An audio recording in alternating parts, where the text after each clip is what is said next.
Yo, what's going on, guys? Today I'm going to be going over the Week 11 slate on DraftKings, talking about some of my favorite plays, giving some early looks at the slate, going through each position and talking about some of the guys that I see that I feel like I'm going to have a lot of exposure to come Sunday. Before we do get started, though, guys, I would appreciate it if you drop a like on the video.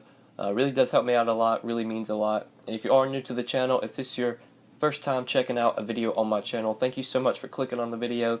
Make sure you click that subscribe button down below and ring the notification bell so that way you won't miss out on any of my new videos. But yeah, let's go ahead and look at this Week 11 slate. Start off at quarterback.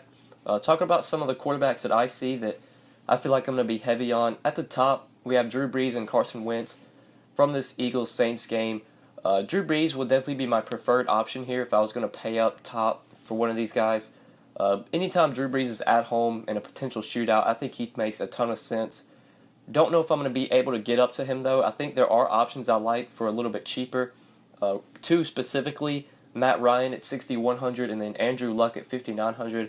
Andrew Luck especially, I just really like him here. At home against Tennessee, I think this game does have some sneaky shootout potential. I like a game stack here. There's a lot of plays I like, especially from the Titans side. I think Mariota's a good quarterback option this week if you want to go cheap and go down to him. You have Corey Davis, who has pretty much asserted himself as the number one receiver, getting a ton of targets for the Titans.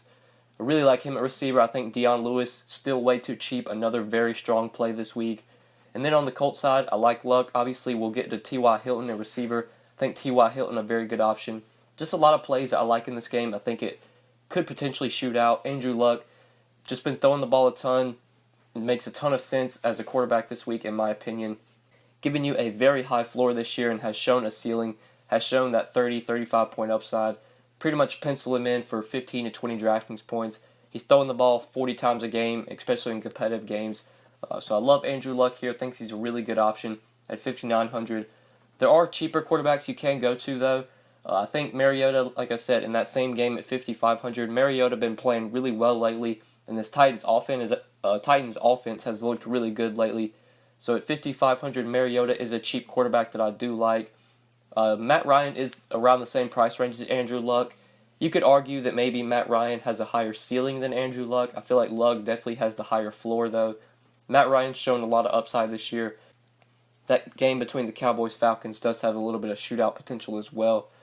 You could go to Matt Ryan at $6,100, but I think I would prefer Luck there, $5,900. Talked about Mariota as a cheap quarterback.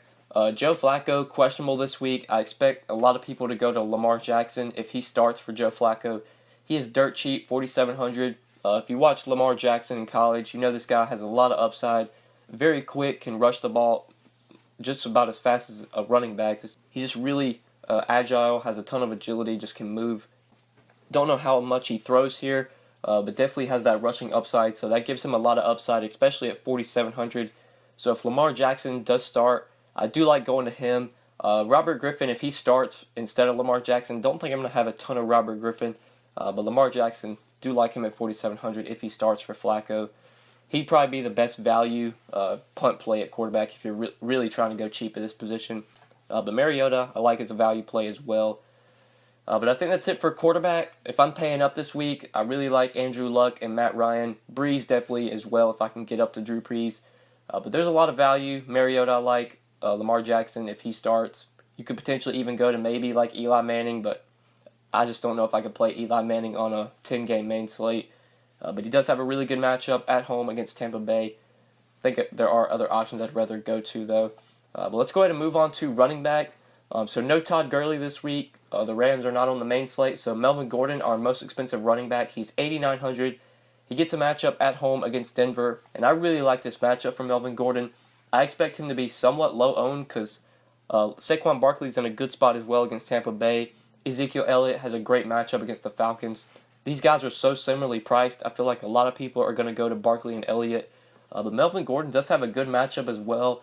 Denver really hasn't been that great at stopping the run this year. Melvin Gordon's at home. Just really like this spot for him. Dude's been one of the best fantasy running backs all year.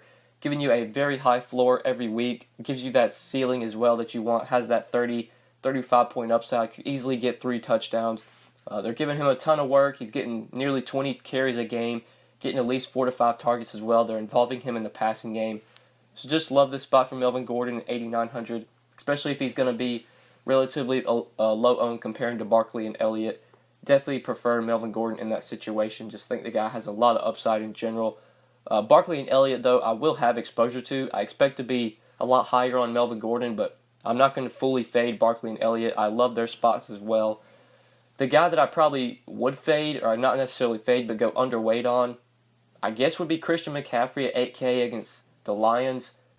But that doesn't feel I don't feel really confident in saying to fade McCaffrey. I kind of like all these top options. Maybe Kamara, but Kamara's just been so good lately. Don't even know if I would go underweight on him. I'm probably going to have exposure to all 5 of these guys, especially if value opens up. I'd say David Johnson probably be the one guy, 7,500 with him seeing a big price increase. David Johnson probably be the guy I'd go underweight on. I'd much rather play like McCaffrey for a little bit more, get up to Kamara. I like all the top options. My top 3, though, would definitely be the top 3 that you see. Probably Melvin Gordon 1, probably go Elliott 2, then Barkley 3.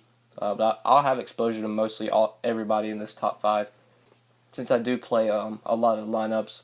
But let's look cheaper for some maybe value running backs, mid-tier running backs. So Leonard Fournette, I did not expect to get 29 touches last week, but he did, coming back from injury. Got 24 carries for 53 yards. He was not very efficient, but he did get in the end zone twice, had a rushing touchdown and a receiving touchdown. Got 5 targets, 5 catches for 56 yards. He gets a matchup at home against Pittsburgh. I'm pretty sure we all know that massive game that Leonard Fournette had last year against Pittsburgh. I'm not expecting a big game from Fournette, but if he's going to continue to get this volume, I wasn't expecting him to get this amount of volume. If I knew he was going to get close to 30 touches, I would have locked Leonard Fournette in last week. I was expecting them to ease him in. They did not do so. They let him go out there and just give him his full workload. So I expect him to have another full workload, 6,900 for Leonard Fournette. Getting a full workload might be a little bit too cheap. So I do like him in the mid-range. But the value, I do see a couple value plays at running back I like. Mentioned Dion Lewis, 4,800. Just feel like he's too cheap. He's probably going to be pretty popular this week, but for good reason. The workload was there last week, just didn't get the touchdowns, kind of got unlucky. He still got 22 touches last week against the Patriots. Was very inefficient, just had 2.9 yards per carry, 20 carries, 57 yards, 2 catches for 11 yards. I'm expecting a bounce-back game from Dion Lewis. I love this matchup against the Colts. Colts have been pretty bad at defending running backs, especially running backs that can catch the ball out of the backfield. I'm not scared about Derrick Henry getting the touchdowns. I think Dion Lewis, or the Titans know that Dion Lewis is definitely their guy that they want to give the workload to. So I like him at 4,800. You could potentially go to Mark Ingram for a little bit cheaper. Mark Ingram at 4,700 against the Eagles. Don't love the matchup, but Ingram's still getting close to 20 touches a game. Last week against the Bengals, he got 13 carries for 104 yards, got 3 catches for 58 yards, so 16 touches last week, 28 DraftKings points. He got in the end zone once last week. I am worried about Kamara getting a little bit more work, maybe that cutting into some of Ingram's workload, but at 4,700, he's still really cheap. I would much rather have Dion Lewis, but if I want to really go cheap at running back and maybe play both, don't mind Mark Ingram down here at 4,700 as a value play. But I think that's it for running backs, the values I see. So let's quickly go over receivers. So at the top of this position, you have Michael Thomas, Julio, and OBJ all over 8K. Then you got DeAndre Hopkins a little bit cheaper, AB under 8K, just 7,800 against Jacksonville. So the top of this position, Michael Thomas, dude's been insane. One of the most consistent fantasy options all year, getting massive targets, getting red zone looks when they're in the red zone. Drew Brees is looking his way. Found the end zone twice last game. 8 targets, 8 catches for 70 yards, 2 touchdowns, 27 DraftKings points for Michael Thomas. Like I said, dude's been one of the most consistent options all year, and just getting massive volume. If I can pay up at receiver, I do really like him. But Odell Beckham, 8,400. I love this spot for him against Tampa Bay. Tampa Bay's pass defense is just so bad. This is a smash spot for Odell Beckham. He's coming off a good game Monday night against the 49ers, excuse me. He got 11 targets, 4 catches, 73 yards, did find the end zone twice. 23 DraftKings points Monday night from Odell. I think we're going to see another big game from Odell. He's been playing well lately, just been getting massive volume, at least 10 targets in 4 straight games. I think Odell going to get a ton of volume this week, probably gets in the end zone at least once, if not twice. Love Odell. I think I'd prefer him over Michael Thomas, especially if Thomas is going to be a lot more popular this week. I think Odell has a lot of upside in this matchup. He's expensive at 8,400, but if a lot of value opens up, I'll be trying to fit in Odell and Melvin Gordon into a lot of lineups this week. And then you have DeAndre Hopkins against Washington, who's just a play every week, never a fade.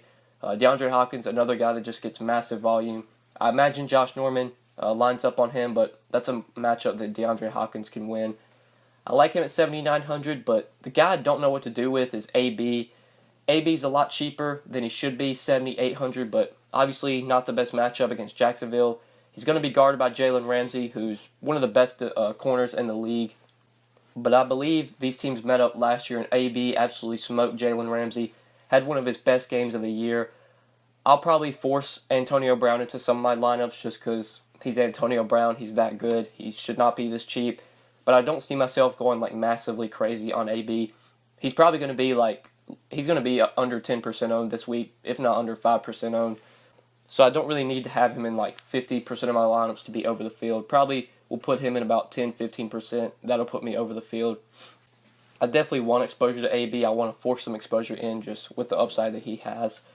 But that's probably it for the studs. Let's try and go to the mid-range, talk about some plays here.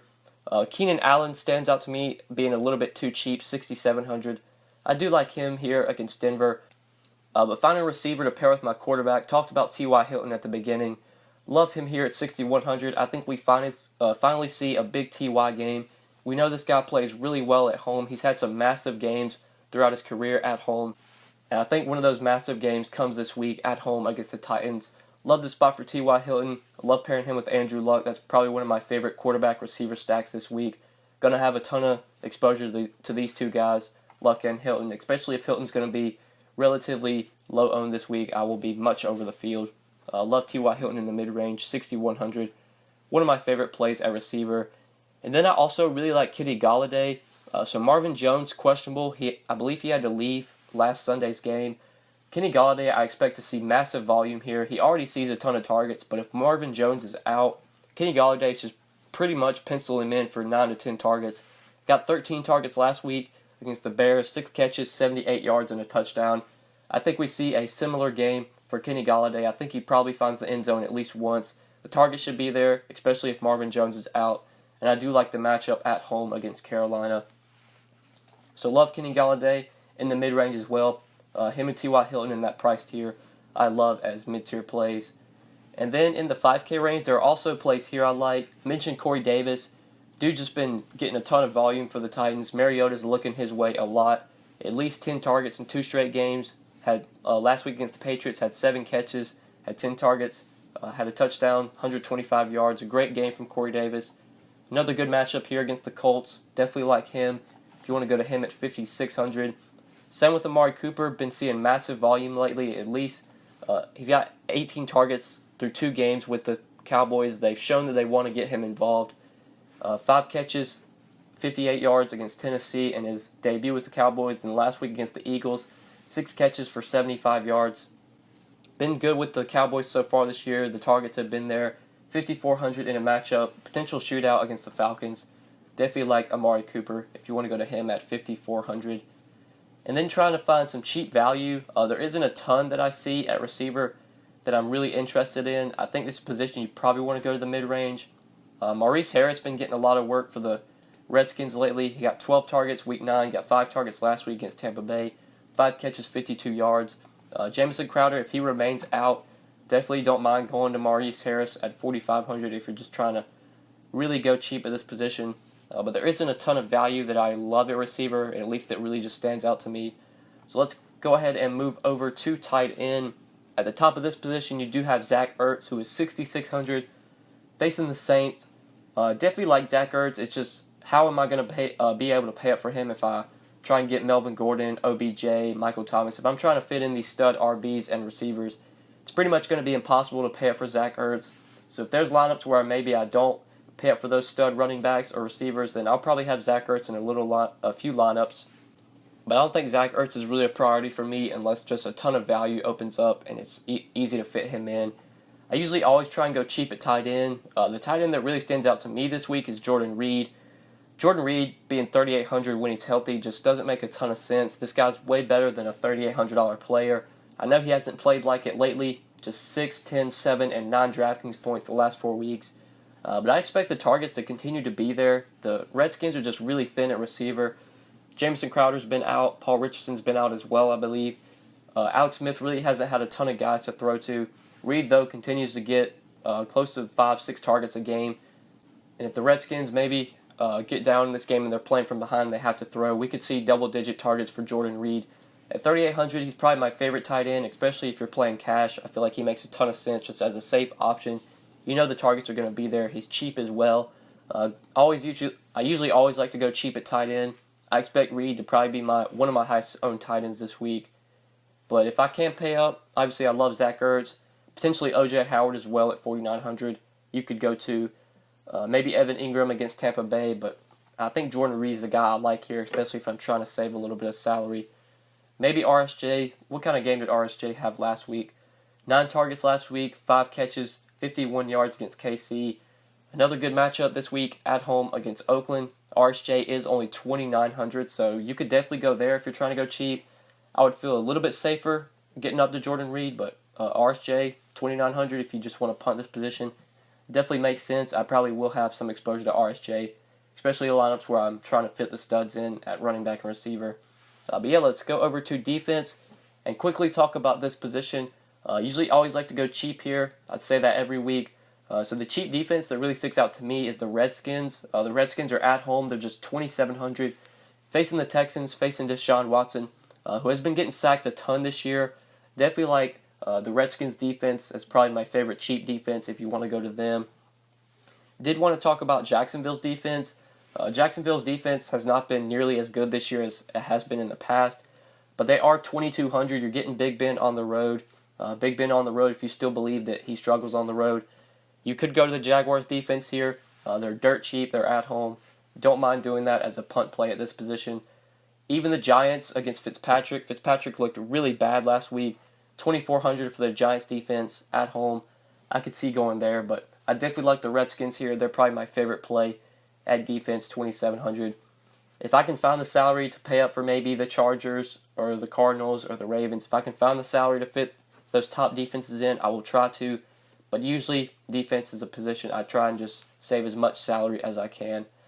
So that's why I like to go cheap here, especially because defense is just a really hard position to predict. And there's just a ton of variance in defenses. You just don't know what a defense is going to do week by week. But yeah, guys, I think that's it for this position, and I think that's it for the video. So hopefully you guys did enjoy the video. Hopefully this video did help you. If you enjoyed, guys, really appreciate it if you drop a like. Make sure you subscribe if you haven't already. If you do have any questions, feel free to leave any questions down below in the comment section, or you can DM me on Twitter at the DFS_GOAT. My DMs are always open. Feel free to hit me up there. But yeah, guys, good luck on the Week 11 slate, and we'll see you back again later today with my showdown video for Thursday Night Football. Peace.